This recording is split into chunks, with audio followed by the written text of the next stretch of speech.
Hello everyone and welcome back to the Cardiac Rehab podcast.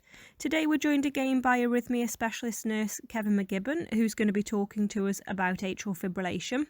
So Kev, first of all, tell us, what is atrial fibrillation? Atrial fibrillation is the most common heart rhythm problem in the world. The heart has main pumping chambers, and above these they have little top-up chambers called atria. The atria can go out of rhythm, and instead of pumping effectively, they can quiver or fibrillate, and this is atrial fibrillation. So is AF a dangerous rhythm, or could it potentially lead to life-threatening rhythms? Atrial fibrillation in itself is not a particularly dangerous heart rhythm, except for the fact that it can lead to blood clots. Medication can be taken to protect from blood clots. If atrial fibrillation is left running too fast for too long, it can lead to weakening of the pumping function of the heart, which can then lead on to other heart problems and retaining fluid in the body. So it's important to control the rate of atrial fibrillation and make sure it doesn't drive the heart too fast. It doesn't particularly lead to life-threatening heart rhythms. So AF commonly occurs secondary to other health conditions. Can you tell us what some of these other common health conditions are and why this happens? Other health conditions can make atrial fibrillation more likely. For example, people with high blood pressure are at more risk of atrial fibrillation due to the back pressure in the heart can lead to stretching in the atria, which makes AF more likely. People with coronary heart disease are more prone to atrial fibrillation.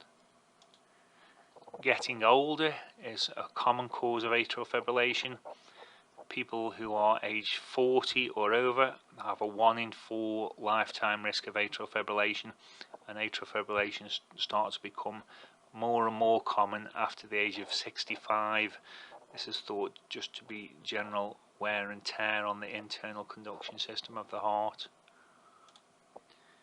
People with heart valve problems can be more prone to atrial fibrillation because more pressure or stretching can be generated in the atria due to backflow through valves. Atrial fibrillation is more common in people who have undergone heart or lung surgery. People with a condition called heart failure are more prone to atrial fibrillation due to a variety of mechanisms, including pressure changes within the heart. People with thyroid dysfunction are more likely to get atrial fibrillation, and correcting of thyroid dysfunction can mean that it's easier to manage the AF, and the AF may resolve when the thyroid dysfunction is corrected. Sometimes we can find that atrial fibrillation is triggered by excess alcohol. Being overweight increases the likelihood of atrial fibrillation. All the mechanisms are not entirely understood. There is also a link with a condition called obstructive sleep apnea, where atrial fibrillation is more common. We don't fully understand all the mechanisms, but we do know that people who lead healthy lifestyles, control their weight, and eat healthily are less likely to get atrial fibrillation, and if they do get atrial fibrillation are likely to have fewer symptoms,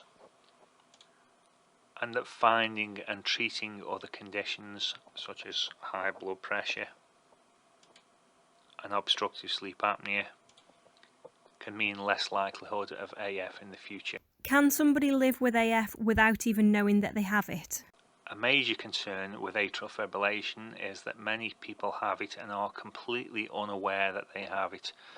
Something like half of people with atrial fibrillation don't get any symptoms, and sometimes we only find out that they've got atrial fibrillation when they present to hospital with a stroke. This is why we encourage people to check themselves regularly, learn to feel their own pulse, and if it starts to feel irregular, then seek a checkup. So is there anybody who's at a particular risk of developing AF? As we talked about before, there are various other health conditions that can put you at more risk of developing AF, but the most common risk is simply getting older, and as the population gets older, there is going to be more atrial fibrillation. So if somebody's worried about potentially having AF, what should they do? Should they only seek help when they have symptoms, or should they get screening for this? And if so, where can they get screening? If you are worried that you may have atrial fibrillation, it is very important that you seek a checkup. As atrial fibrillation comes and goes, it is important to try and get checked while you are having the symptoms, either at your GP surgery or sometimes by calling paramedics or attending A&E, particularly if you are feeling unwell. There have been discussions about a national screening program for atrial fibrillation, but this has not been approved at this stage. There are various screening events around the country at different times, and you also may find that if you visit your GP for a different reason, they may screen you for AF at the time.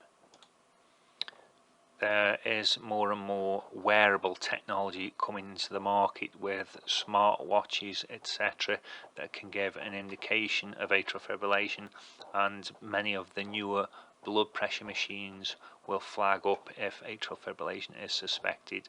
Often people with atrial fibrillation are started on certain medications to control things like rate or rhythm or prevent against clots forming. Are there any particular side effects from these medications? Common medication used to control atrial fibrillation are things like beta blockers, including bisoprolol. Sometimes side effects of bisoprolol can lead to increasing lethargy or tiredness, coldness in the extremities, sometimes a cold and runny nose. Calcium channel blockers are often used with names like diltiazem, and these can sometimes lead to swelling of the ankles. The most common medication used for atrial fibrillation are anticoagulation or blood thinners to protect from clots, and side effects associated with these tend to be it's easier to bruise. If you cut yourself, you can bleed for longer. These are classed as minor side effects. Any serious or major bleeding, you should seek immediate medical attention. And if somebody is experiencing side effects, what should they do? If you're thinking you are getting side effects from your medication, you should discuss this with your healthcare professional. A different tablet can often be found that can give better effect with fewer side effects.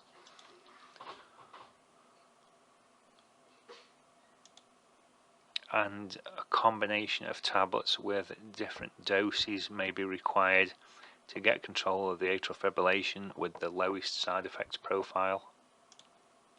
If you get severe side effects from medication, you should stop taking them and let your healthcare professional know. So what other treatment options are available for people when medications don't seem to be working? We still have options where medications are ineffective or not tolerated for controlling and managing atrial fibrillation. We can sometimes use an ablation, which can fend off atrial fibrillation for some years, and this is a keyhole procedure that is often done as a day case, sometimes involves staying overnight. In a small number of cases, the only way we can control the atrial fibrillation is by effectively stopping the natural conduction system with a keyhole day case procedure and replacing with a pacemaker.